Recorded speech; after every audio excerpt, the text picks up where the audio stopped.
त्यामध्ये मित्रांनो सर्वात आधी पत्र्याची पेटी असणार आहे, त्यानंतर नंबर 2 प्लास्टिकची चटई, त्यानंतर नंबर 3 धान्य साठवण कोठी ज्याची क्षमता 25 किलो असणार आहे, त्यानंतर नंबर 4 धान्य साठवण कोठी ज्याची क्षमता 22 किलो अशा प्रकारची 2 कोठ्या असणार आहेत। त्यानंतर नंबर 5 बेडशीट असणार आहे, नंबर 6 चादर देखील असणार आहे, नंबर 7 ब्लँकेट असणार आहे, त्याचबरोबर नंबर 8 साखर ठेवण्यासाठीचा जो डब्बा आहे ज्याची क्षमता 1 किलोचा असणार आहे। त्यानंतर नंबर 9 मित्रांनो चहा पावडर ठेवण्यासाठी एक डब्बा असणार आहे ज्याची क्षमता 500 ग्राम म्हणजेच अर्धा किलोचा असणार आहे।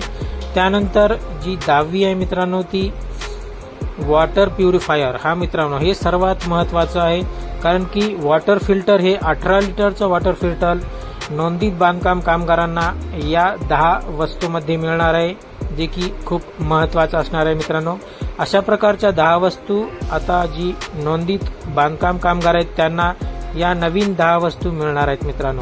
त्याचबरोबर मंडळांतर्गत नोंदीत सक्रिय बांधकाम कामगारांना अत्यावश्यक संच पुरविण्याबाबत ई निविदा पद्धतीने प्रक्रिया राबवण्यास शासन मान्यता प्रदान करण्यात येत आहे।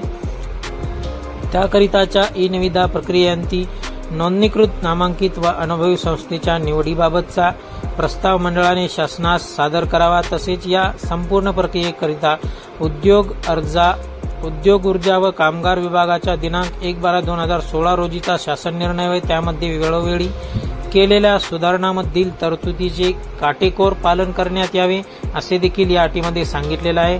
त्याचबरोबर नोंदणीकृत बांधकाम कामगारांना वितरित करण्यात येणाऱ्या सुधारित आवश्यक संच मधील वस्तूंचे दर पुरवठा वाहतूक वितरण व सर्व करासह निश्चित करण्यात